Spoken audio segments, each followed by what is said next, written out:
But really, where I want people to start is with reverence. And basically, your body is a miracle. Now, you can say, my body is a miracle of nature if you're not a religious person. And if you are a religious person, God gave me this beautiful body. I'm not here to tell you what to believe in. But for whatever reason, we are so lucky to be on the planet in this body with 36 trillion cells in our body that somehow function all together. Just sit down and think about it. And when you think about that, it will bring you to so much joy that you're like, I have to take care of this miracle. Welcome to a Curious Yogi podcast. I'm your host, Bobby, joined by living masters and awakening friends. We're here to illuminate your practice as we explore what it means to walk the yogi's path, unfold peace from within, and live the vision of oneness. I'm so delighted you're here. Now let's get curious. Welcome back to another episode of a Curious Yogi podcast. It is such a joy to share this week's conversation with you. As someone who loves and lives and breathes yoga, whether it's the joy and experience of an asana practice or the stillness of meditation or just the mind-blowing depth of the philosophy of the Vedas and where yoga comes from, I'm always looking for ways to bridge the gap between ancient wisdom and our modern lives. And I really feel that in this week's episode, we have bridged that gap. It's a joy to introduce you to Eoin Finn. Eoin is a celebrated yogi, surfer, thought leader, and founder of the global community Blissology, and he has been carving his unique path through the worlds of yoga, philosophy, physiology, and movement since 1989. He's known for blending soulful science with yogic wisdom. I just want to pause there and say how much I love the two words soulful science when considering or thinking or learning about yoga. It's so perfect. So in this episode, we get into Eoin's new book. It's called Yoga Optimized, and this book is not even a book. It's a manual. It's like more than 300 pages, and it's a testament to this legacy.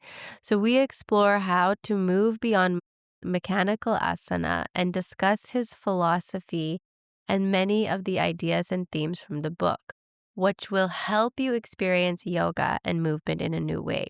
He shares the art of myofascial tuning using a revolutionary concept called duo, dynamic unifying opposition, which allows you, the practitioner, the mover, to create more space, stability, and stretch.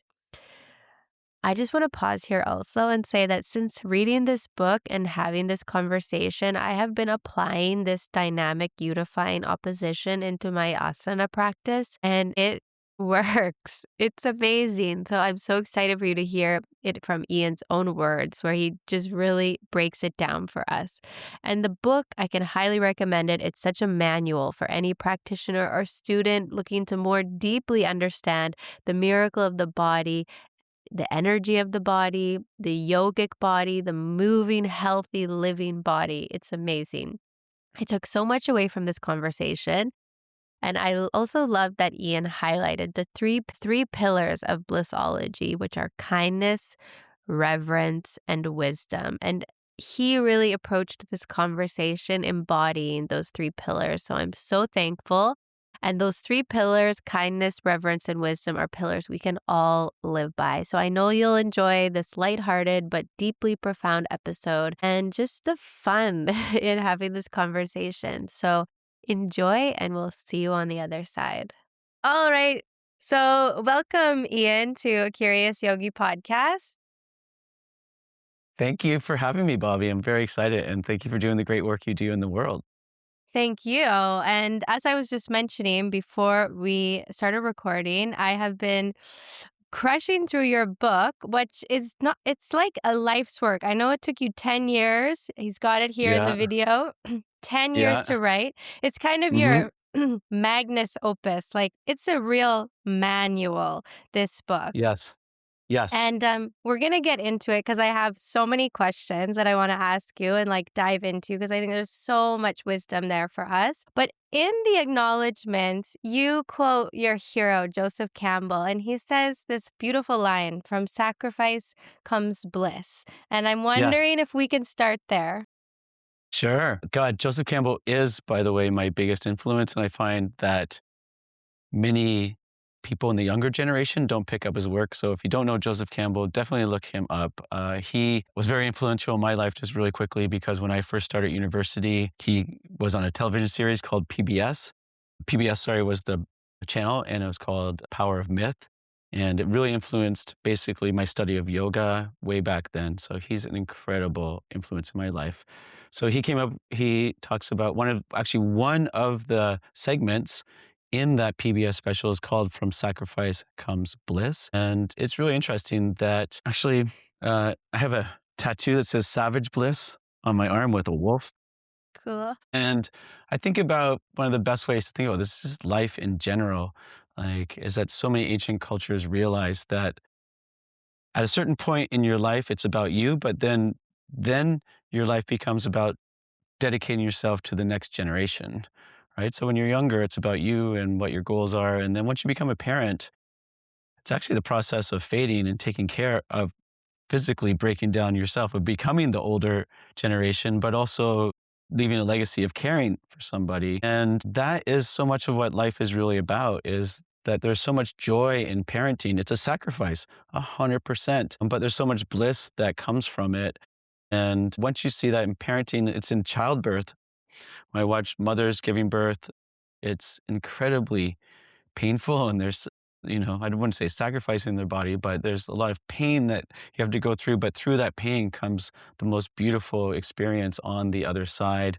And what Joseph Campbell talks about, it's in a seed. A seed will decompose and its proteins will go into the ground and become a new shoot that comes up. And yeah, so basically I mentioned in reference to this book because just real short stories, I got injured 26 years ago doing yoga, and I just said, I really feel there's a smarter way. Oh, I just wanted to rehab myself, and I learned other ways of doing yoga.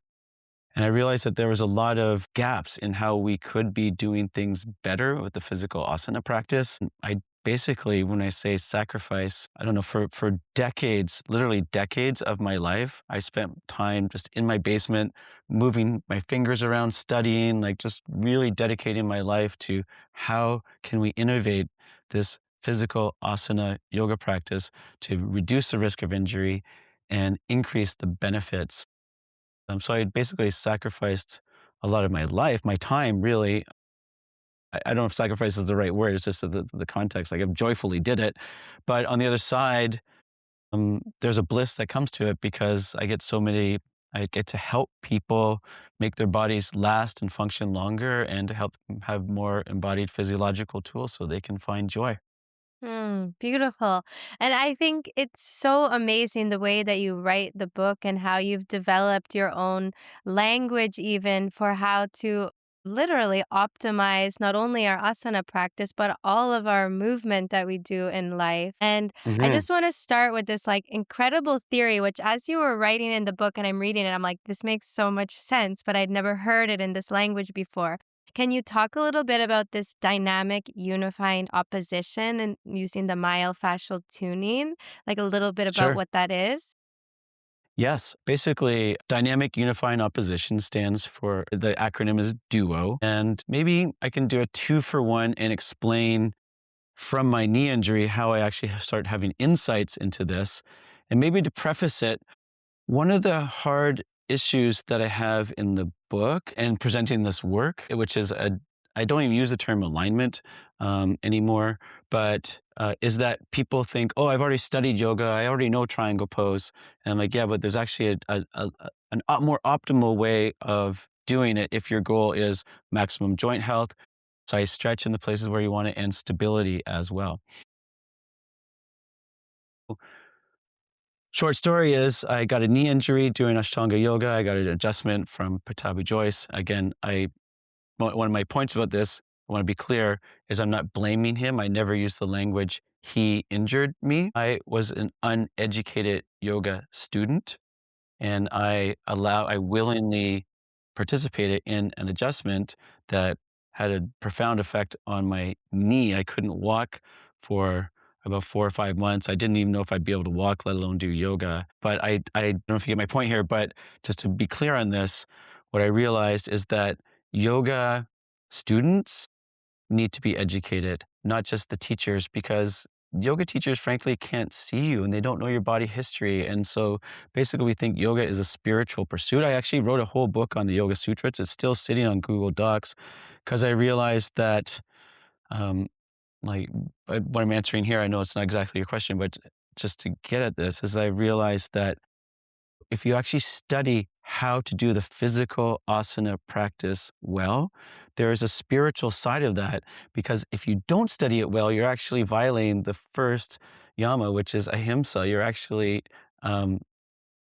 harming yourself and you don't know it. So, without going too far down that direction, back to what duo is, I have a hard time explaining to people that they actually even need this work. Okay, so that was a little bit of a lateral answer to your question, but to answer what exactly DUO is, it stands for Dynamic Unifying Opposition. I got injured, so I had to do basically after a certain amount of time, like 8 months, I could start to do asana again.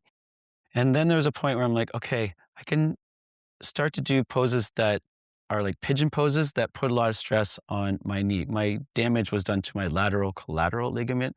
So any type of bending and rotational stress, okay, so it's called varus knee stress. You'll learn in the book where the knee, the distal end of the tibia of the shin bone gets pushed in toward the midline.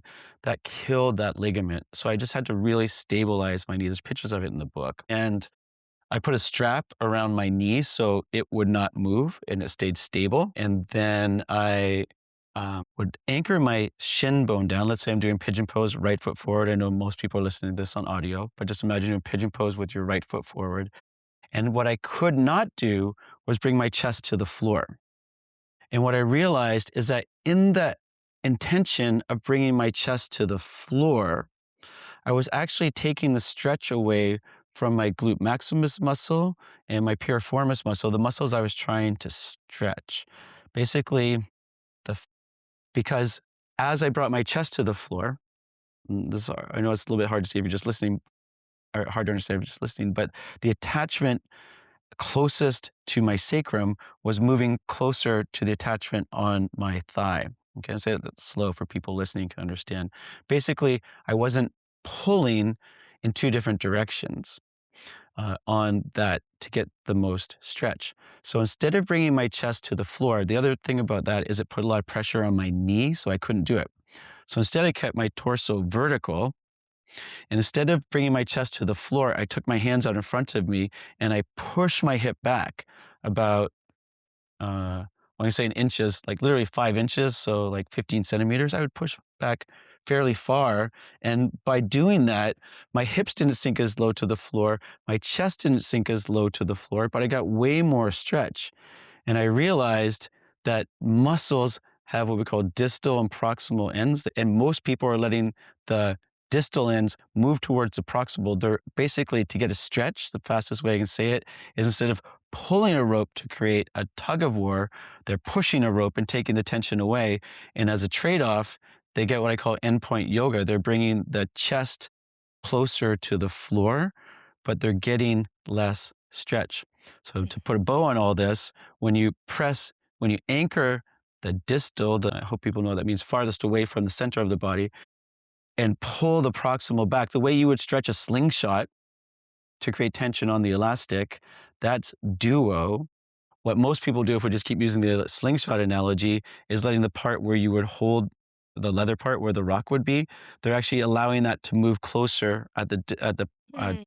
at the proximal end towards the distal, and they're taking the tension away. But that's actually what gives them that's what allows people to get their chins on shins, to bind in the poses, and to to do all these things that are judging poses by their endpoints, what they look Mm. like, but they're actually taking the stretch away. So I had to learn that, and once I saw that, I realized, oh my God, there's a whole literacy gap in how we're actually doing yoga. And so one of the things I started to have to do to train people is to engage certain muscles to pull back and create tension in all different directions.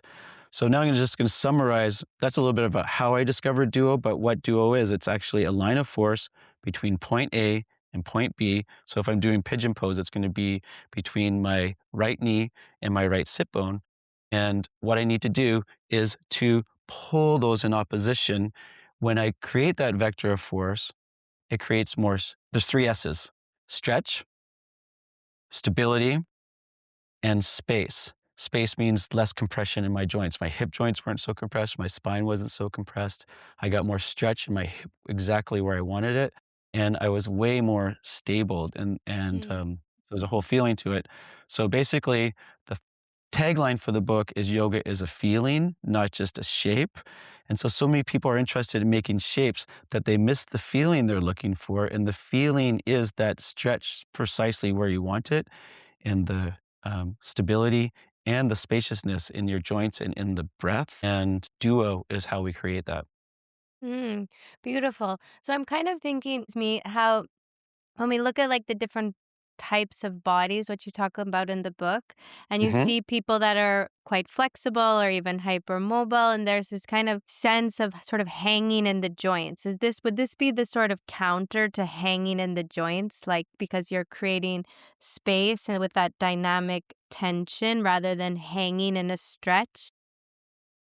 Yes, I mean, I know I might, whenever I use other people's ways of breaking things down, I might Mm, conflate things a little bit. So mm-hmm. I'm being careful of doing that. But I'd say, generally speaking, yes, it should reduce the amount of hanging in the joints. Basically, in one sense, I know we got right into technical conversations, and I hope this makes sense for people listening. But in one sense, if you just imagine this, that one of the things I'm trying to fix is people are doing one-dimensional yoga. Okay, so what are three dimensions? Just real quick, so you can visualize it. There's up and down, left and right, side to side. Okay, that people are mostly doing yoga by going from up to down.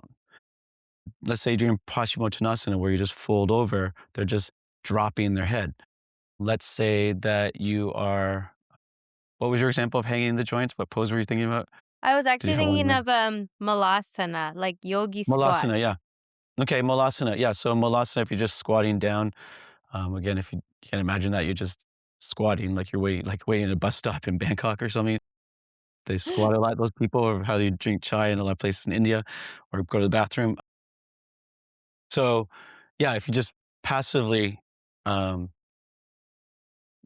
I mean, that's an interesting one because it's not so much about stretching, but yeah, if I just passively let the hips sink down, then I have lost all the tension. So, what I would advise people to do if you're doing Malasana is to think about, not just, if you think about where your head is and to think about where your hips are, to not just think about sinking from your head toward your hips, but to actually think about, basically, it's like imagining an elastic between your feet and your head, and to really keep your spine elongated at the same time. Your shoulders elongate all the time. It's basically the art of living as if you're always have elastics around you. You got to keep those expanded, Like that. I like the which will, to your answer, reduce this concept of hanging in the joints. I mean, more, I don't look at it like from a negative. I'm looking at it from a positive, meaning that in your joints, like this, I just really want to get clear. This is what has helped me in the book, is I've had so much chance to get clear about my language, and that is, the real big issue is load. Load means weight, just if everyone needs a grade 10 physics refresher. And that when you put a load on the body, there is stress on your joints.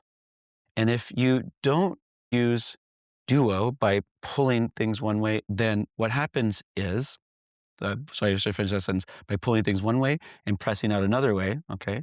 If you use uno, which is just sinking down, unidirectional, no opposition, so there's duo, two directions, uno, from top to bottom sinking, then what happens is, the real short summary is that the load is concentrated on a smaller area. There's more pressure in a smaller area. With duo, the load is spread out over multiple joints, Mm. and then they're more stable, and there's less wear and tear. There's more wear and repair, we call it. And that's one of the things that I am really trying to get across in the yoga approach. Sometimes when I describe this approach to yoga, I'm actually use the term joint first yoga, which people think, oh, you're talking about marijuana yoga. I'm like, no, I'm not an advocate for that. I'm saying you need to think about, are your joints stable, and create a stretch around that. But many stretches, people don't realize that there's a literacy gap, but they're actually destabilizing the joints, and they're putting pressure in concentrated areas in their joints, and Duo helps to rectify that. Mm. Okay. Yeah. Well, I was going to ask you again about the three S's because I'm feeling Okay. like it makes sense. The spacious, the space, creating space and the more volume to me, that seems like making your body that elastic. And then what were the other two? Okay. So there's three S's. There's stretch. Stretch. Okay. And when I say stretch, okay, just okay, I'll tell you the three things, and then we can kind of go deep Okay. into each one of them. Stretch, we should do the next stability and space. Okay, so duo again. Let me just recap. Duo is a line of force between point A and point B, which a yogi will press upon to create more stretch, stability, and space. Mm. Okay. Now, stretch means you'll get the stretch in exactly the place where you want it. And I mean, the code word really here is the word tension. Now, people think of tension as a bad thing, and tension is a bad thing mentally if you're talking about mental stress, but mechanical tension is what yogis are looking for. So I just want to be clear in the language. Summary: tension equals stretch, period. Don't get stressed out when you hear the word tension. Don't let it cause you mental tension. Okay, so when I say tension, I mean in physics. Okay, so to create tension, it's a force. And this is one of the things I'm trying to do in yoga is move yoga, asana, from geometry to physics. Mm. Geometry, the system that we have is alignment that we've inherited, but alignment is flawed a lot of times because it's based on aesthetics. The people who created alignment were the photographers. All the people that say your shin must be parallel to the floor, your in Warrior Two, or sorry, perpendicular to the floor in Warrior Two. The arms must be parallel in wheel pose. The arms must be parallel to the floor in Warrior Two. Like these people are the photographers, and that is geometry. To get the stretch, you actually need to move into physics, which is about force transfer. You need to, again, like I can't pull a slingshot unless I pull my left hand forward, my right hand back. It actually takes force. It's mass times acceleration. I have to accelerate my left hand forward and my right hand back. And the more force I have there between those two places, point A and point B, then the more tension will be on the elastic, the further my rock will go. So what Mm. I'm asking people to do when they do the stretch is to work on that, is to pull these places apart and to isolate the stretch in those places, even if it takes you further away from, let's say you're doing like a Paschimottanasana, a forward fold, even if it means your chin's not as far to your shin, just keep working on that isolation Mm. to get the stretch. Okay, so that's the first S. I think it's kind of obvious, but the real beautiful thing about it is it really gets it into the precise place you're looking for. And that's what people really feel when they do this is like, oh my God, wow, this is exactly where I want to feel the stretch. And what people who've done this work with me over Duo is like, oh, I was just kind of sort of feeling it all over the place, but wow, now I'm really isolating it. Mm. Okay. So next S to move into that one, if you want to go that direction, is stability. Now, this is a huge one for me because I listen to a lot of podcasts. Gabrielle Lyons, I was listening to Dr. Gannett, I think he was on there, and he's talking about like, she was asking him all these questions like, is yoga good? He's like, no, I don't recommend yoga. Peter Attia is actually, to be honest with you, I don't know if you know Peter Attia, the doctor, but I wrote this book. People are like, who did you write this for? I'm like, I wrote this book. My target was Peter Attia. I know that he will love this. And one of the things he talks about is that Pilates is really good because it stabilizes people, but yoga is not good for stability. And that's what I want to tell him is that's the way a lot of people practice, but there's a new game in town. And when you do it with Duo, you will add more stability because what these people are seeing that really care about the body is that pushing yourself to maximum end range in your joints can be dangerous, and specifically not neurologically wiring yourself to have more stability in your joints, in your spine, in your knees is a real dangerous game. And Pilates will do that for you. It will make you stay stable. And strength training, all this stuff, it makes you stay stable. But there's a way of doing yoga where you will stabilize.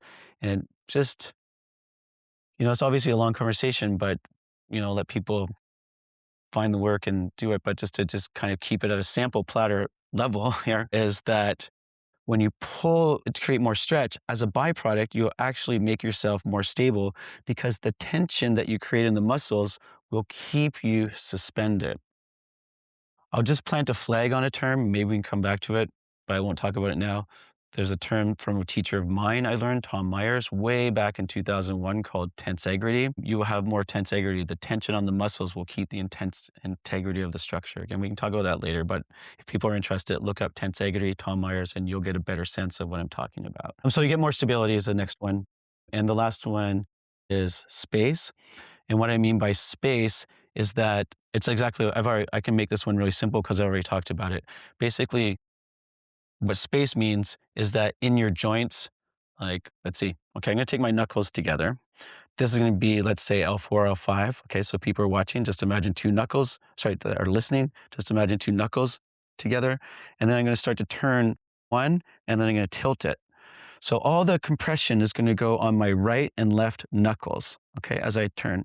And that's now what I'm doing, okay, just describing it to people who are listening, is I'm going to do a twist standing up. And if I let my hip move up towards, just making sure you see this, towards my shoulder, and then I do a twist, then all the compression is going to go on my right side here in my spine. It's going to be exactly the same thing. That's uno, where the attachments are in my left hip are lifting up towards my left shoulder. So I need to press those down to get more stretch in my obliques and my hips. I hope you can see that. Then that will actually, now here's the key point. If you didn't understand all of that, even if that didn't make sense, like what you're doing is you're actually dispersing the load over multiple joints of my spine rather than concentrating that one little spot on the spine. So that's unfortunately I say all that is complicated, dispersing loads versus concentrating, and space just starts with S. So we use space. There's another part of the S to finish this one, and it's breathing space. When you have more duo in your body, your diaphragm works better, your intercostals work better, you have more breathing space as well. So I'll leave it at that. Amazing. Thank you so much for summing those up. And definitely for the listeners, I mean, if we have time, we can talk about it. But tensegrity, when I read that in your book, I went down a whole rabbit hole. It's Okay. such an Is that your first time interesting, hearing that term? yeah, definitely. So it was Okay. really great. But I just want to touch back on something that you briefly said, and that was about moving the yoga practice from geometry into physics. And it made me think about a part in your book where you talked about this exactly, and you talked about a blind student that you had. I'm wondering if you can share that story. Sure. Actually, there's a first part of the book. So the book has three parts, okay? So the first part is called Yoga is a Feeling, Not Just a Shape. The second part is called Soulful Science. So basically, that is about stuff about breathing. There's so much breathing physiology in there. I studied breathing anatomy and physiology at Harvard Medical School. Like I really love making nervous system breathing accessible to people, but also you learn about muscle mechanics. You also learn about fascia and also the neurological components of stretching too. So all the things that you need to know about how to create stretch, which is again, breathing, nervous system, fascia and muscles are in section two, soulful science. And then the deep part is the yoga asana called deep yoga asana knowledge. So yoga is a feeling, not just a shape, is the first section. And again, I didn't know yoga was a feeling, not just a shape. When I was doing Ashtanga yoga, I was doing Marichyasana D. I had to get the shape was get your knee on the floor, bind your hands, and that's how I got an injury. I learned it the hard way. So the first part of the book is about how I actually learned that, oh, there's a feeling to this that you need to prioritize more than the shape. And one of my favorite students, that section 5, chapter 1, is called My Favorite Yoga Student. And this person was a 14-year-old boy. He was at a boys' school in Vancouver, British Columbia, where I lived, and he couldn't see. He was blind, as I mentioned. It was really a challenge to teach. I hadn't taught a blind person before, but I had to take a knife, a little X-Acto knife, and make braille marks on the middle so we could always feel where the middle of the mat was. Otherwise, he'd kind of move around the room as he was doing the yoga practice. But he was my favorite yoga student because it's one of these moments in life where you think you're the teacher, but you actually realize you're being taught something by one of your students. And as a person who couldn't see, he didn't compare himself to others. And there was so much beauty in that to really see somebody doing a yoga asana practice that was completely liberated by, am I doing this as well as anyone else? Do I rule at this? Do I suck at this? He was completely in the moment, in his body, just experiencing yoga because of back to the title, this section title, yoga is a feeling, not just a shape. He was actually in the joy of the feeling of the yoga, of feeling a certain way, and the shape was less important, and it was so liberating for me to see that, and it allowed me, again, as I was learning to basically deprogram everything I learned about alignment, it was very liberating to see somebody in their joy like that without the comparison to others. There's another chapter in that section called "The Biggest Wrong Turn for Happiness," and it's how we actually learn in yoga. There's the place inside of ourselves that's happy for no good reason. And then most people get their happiness by the approval of others. Do I have the right haircut? Am I tall enough? Am I fit enough? Do I make enough money? And if am I doing this pose well enough? And if they are, then they'll be happy. If they're not, they get down on themselves. And so he was completely free of that. I think that's such a beautiful lesson that we can all take as ones who are listening to this podcast who love to go to the asana practice. Many studios and yoga spaces have mirrors and things where you're sort of identified not only with yourself, but the people around you and what should I look like. But I think that's such a liberating part of your book is like actually when we start to feel the posture using all of these techniques from the inside. And you also had that example of when you did the photo shoot where you had Yeah. you wanted to photograph it wrong, but that was, like, the aesthetically pleasing one that the photographer liked, and then when you had it right for your body, maybe it looked a little bit different. Yes. Yes. Well, it's actually good. I'm glad we're stumbling upon this topic because something that's been on my mind a little bit, to be honest with you, is I know we've gone right into the technical part of the asana practice, and I really want to really let people know, A, that I know it's a emotional, spiritual pursuit, yoga asana.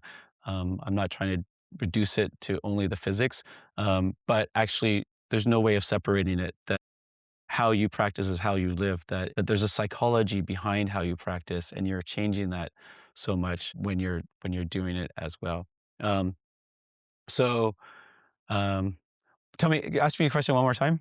Well, Like I'll actually, I didn't rephrase it ask there. you a question. It was just more Yeah. like a comment about that. I just think it's interesting. And also, even when you just now said about, the psychology of the yogasana practice. And I'm wondering, like, within your own practice and all this years of study and research, how in your practice, and, I know you have such a big blissology community of so many yogis everywhere, and you have the other three pillars we can talk about reverence, kindness, and wisdom. Like, how do we thread the science and the physiology and the kinesiology with the spiritual and the psychological, those deeper like internal aspects? Like how do you weave them together?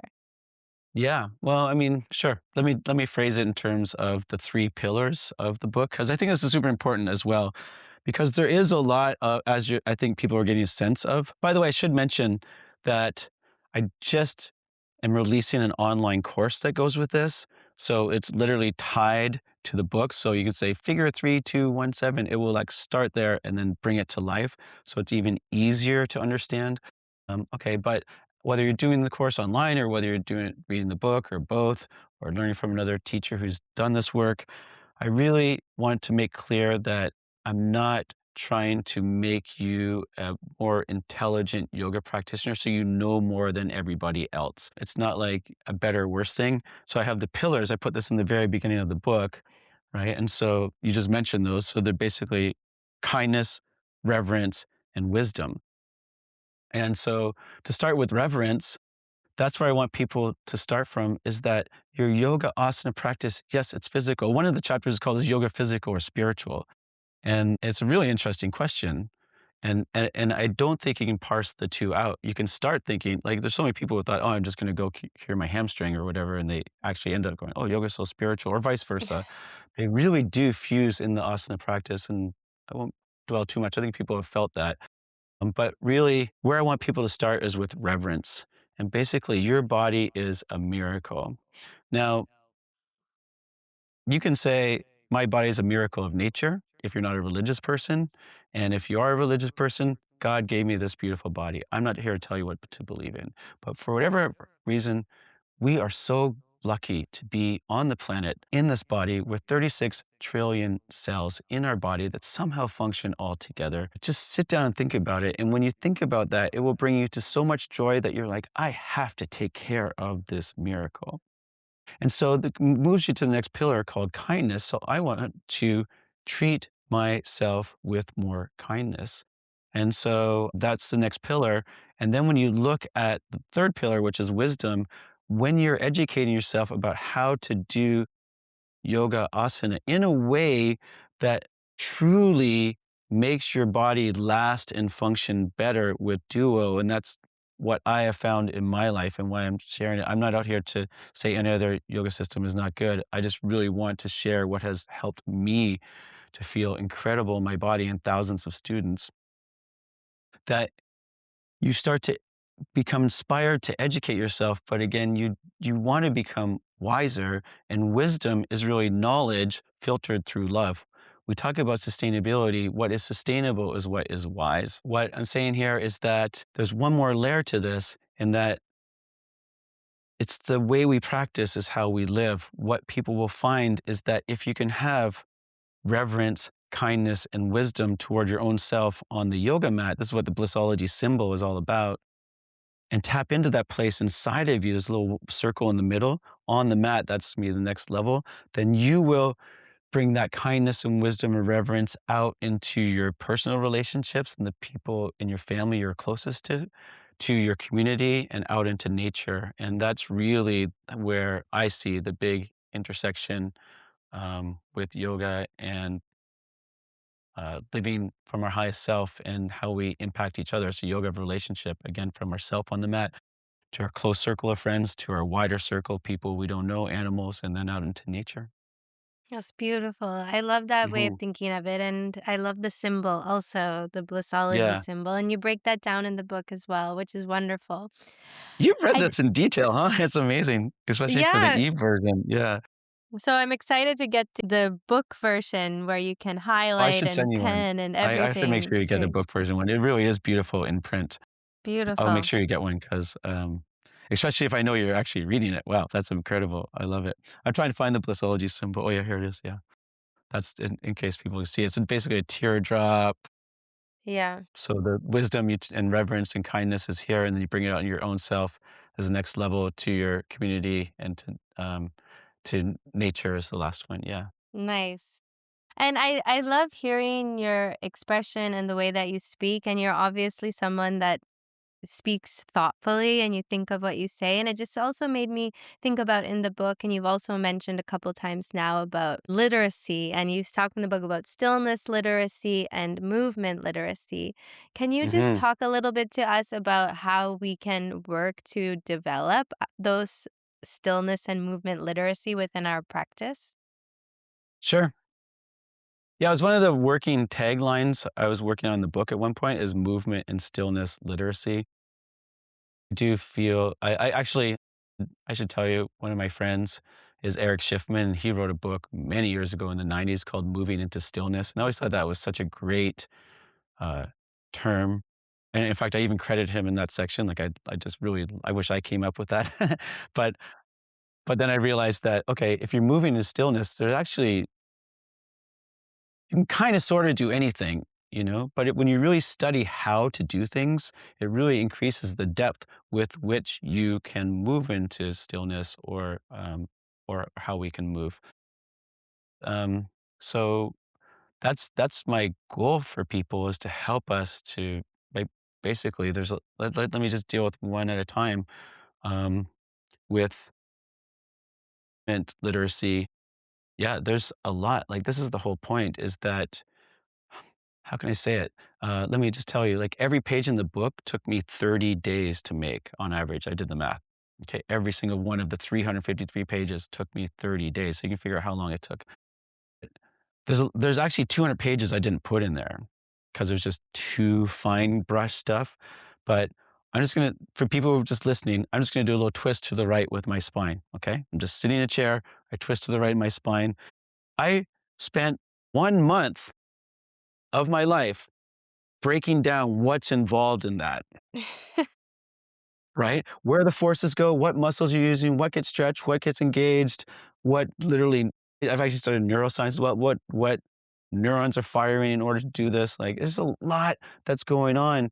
And just in turning your spine to the right.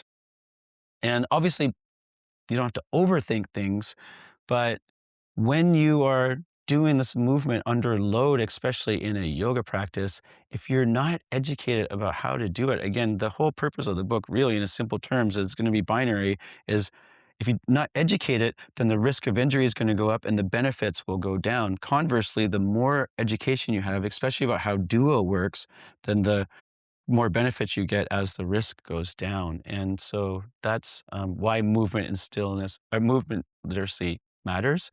And just one more thing I could probably say about that is that one of the things that took so long to develop the system, not even the book, but this whole system we have in Blissology, is that I spent a long time basically categorizing the material. Basically, if you're going to you can overwhelm people very easily with this information, but if you can put the information in principles that are easy to understand rather than just a bunch of information, it basically goes from one of these menus where there's 120 things on the menu. What do I order? I don't know. They have Chinese, American food, whatever.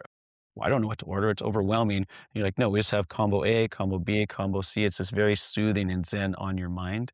And that's been my intention, is to really put the movement principles into an easy to understand system, which I feel we've gotten.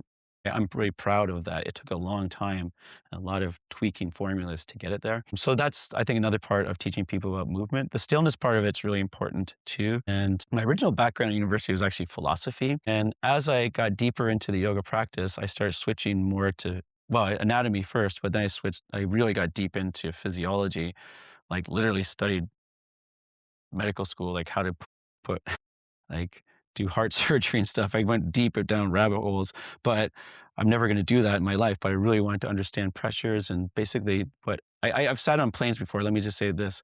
People are like, wow, you studied at medical school? I'm like, yeah, I did. They're like, well, how do you use it? I'm like, I actually use it for emotional regulation. And I Wow. talk to doctors and I'm like, why? Your heart's a pump. Like your lungs just pump air. What has that to do with emotions? I'm like, everything. And so basically, without going down too far that direction, what I can tell you is that the more you understand your physiology, the better you can regulate your emotions. The better you can regulate your emotions. Now, here, I don't know if everyone believes in spirit or energy or not. Let's just call it energy. The better you will be able to broadcast and receive energy that you want. Hmm. So Beautiful. that's why the stillness tools matter. I love that. I think there's so much here, and I think we've given the listeners a lot of good nuggets and inspiration to go and get a copy of the book Mhm. themselves and Yes. to definitely find you. And where is the best place for listeners to connect with you? Like, what's coming up next with the Go to Blissology? blissology.com. You can also type in, by the way, yogaoptimized.com if you want to get the book, or I should also mention the course is incredible that goes with it.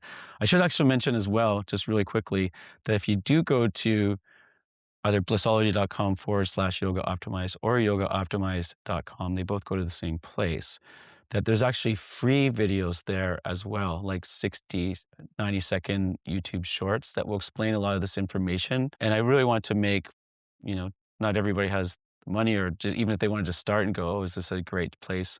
Like, do I want to keep, do we want, should we date before we get married? It's like, and so they're really good sample platter, 90-second videos that are there as well. So definitely on blissology.com is one place. Instagram/blissology. So at blissology is Instagram. I'd say a couple places you could start.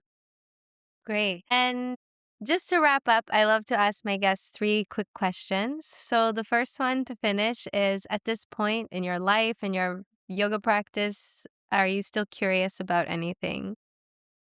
Oh, yeah, actually, it's funny because I really love the name of your podcast, and curiosity is everything. I'm so curious about anything and everything. In fact, just let me indirectly answer that question, and that curiosity is the biggest antidepressant in the world. True curiosity. If you really look deeply into how things work, then you will see that life is a miracle, and that will blow you away. I mean, looking out the window right now, I see these trees. There's actually a chapter in the book about how we breathe and we're connected to the trees, and just be like, wow, like how are leaves photosynthesizing right now? Oh my God, their off gas is what actually feeds us, and we eat the fruit that comes from them, or the animals that may eat the fruit, and then that creates energy and sugar for us, and we use that oxygen to combust it, and then we give off O2, which becomes part of the tree, and you're just like, wow, this is incredible. And so just like pick anything and study it. Like on the other side of it, boredom is the opposite of curiosity, I think. And